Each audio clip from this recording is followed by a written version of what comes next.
बिस्मिल्लाहिर्रहमानिर्रहीम। अस्सलाम वालेकुम। Welcome back to my channel. कैसे हो आप सब? आई होप कि आप सब ठीक होंगे और अल्हम्दुलिल्लाह मैं भी ठीक ठाक हूँ।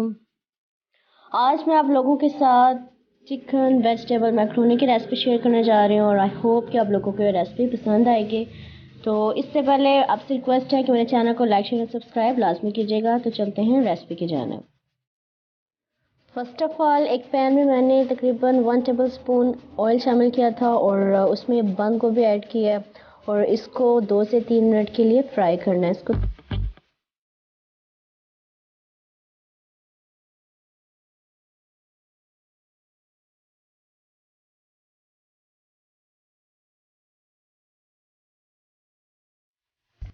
साथ ही दूसरी तरफ मैंने एक पैन में पानी को बॉयल होने के लिए रख दिया था और इसमें तकरीबन हाफ टी स्पून जो है वो सॉल्ट ऐड करना है और इसके अलावा 1 टेबल स्पून ऑयल ऐड करना है। पानी में बॉयल आ चुका है और मैक्रोनी जो है वो पानी में ऐड करनी है और उसे बॉयल होने के लिए छोड़ देना है।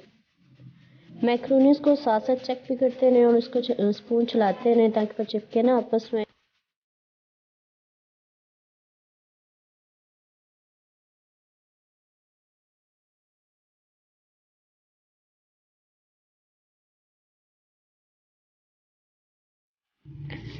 एक पैन में मैंने 2 टेबल स्पून ऑयल ले लिया था और इसमें तकरीबन मीडियम साइज़ का एक अनियन लिया था और इसे छोटे छोटे पीसेस में कट करके इसमें शामिल करना है और इसको ब्राउन होने तक उसको फ्राई करना है। अनियन ब्राउन हो चुका है और अब इसमें बोनलेस चिकन के पीसेस को ऐड करना है और उसको भी तब तक इसको फ्राई करना है जब तक ये सॉफ्ट ना हो जाए अच्छे से।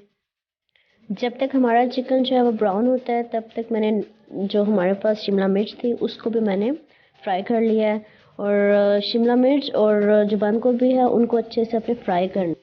चिकन हमारा ब्राउन हो चुका है और माशाल्लाह अच्छे से गल भी गया है।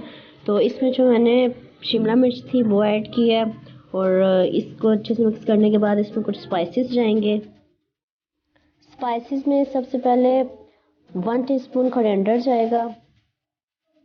इसके बाद इसमें गरम मसाला जाएगा 1 टीस्पून और उसके बाद सॉल्ट जाएगा वो भी तकरीबन 1 टीस्पून या आप अपने टेस्ट के हिसाब से सॉल्ट ऐड करने के बाद इसमें तकरीबन 1 टीस्पून ब्लैक पेपर शामिल की थी और इन सारे स्पाइसेस को शामिल करने के बाद इसको अच्छे से मिक्स करना है।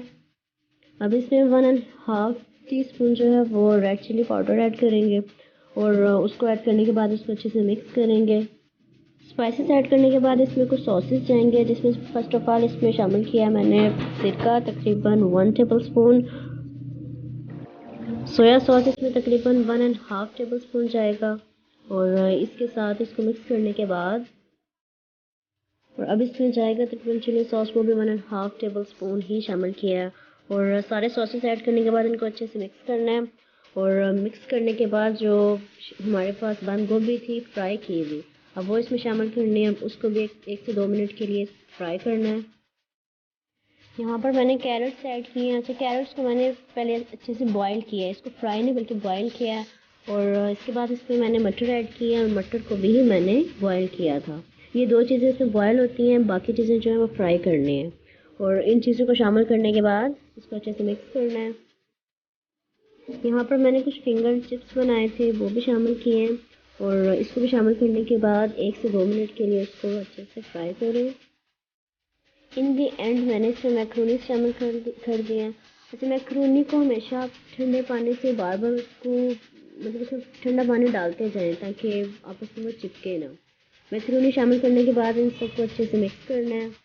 तो मैंने मैक्रोनी तकरीबन रेडी हो गया है और लास्ट में इसमें जाएगा केचप। केचप अपने टेस्ट के अकॉर्डिंग जितना आप पसंद करते हैं वो शामिल करें और फिर उसको अच्छे से मिक्स करें।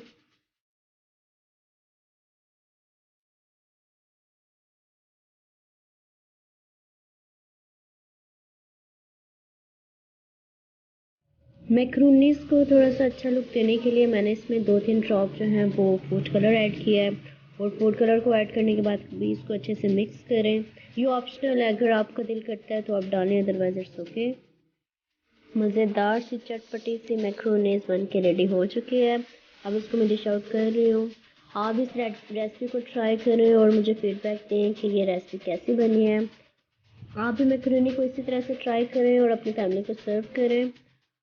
अपना और अपनों का बहुत ख्याल रखिएगा, स्पेशली अपने अम्मी बाबा का। मिलते हैं नेक्स्ट वीडियो में एक न्यू वीडियो और इंफॉर्मेटिव वीडियो के साथ।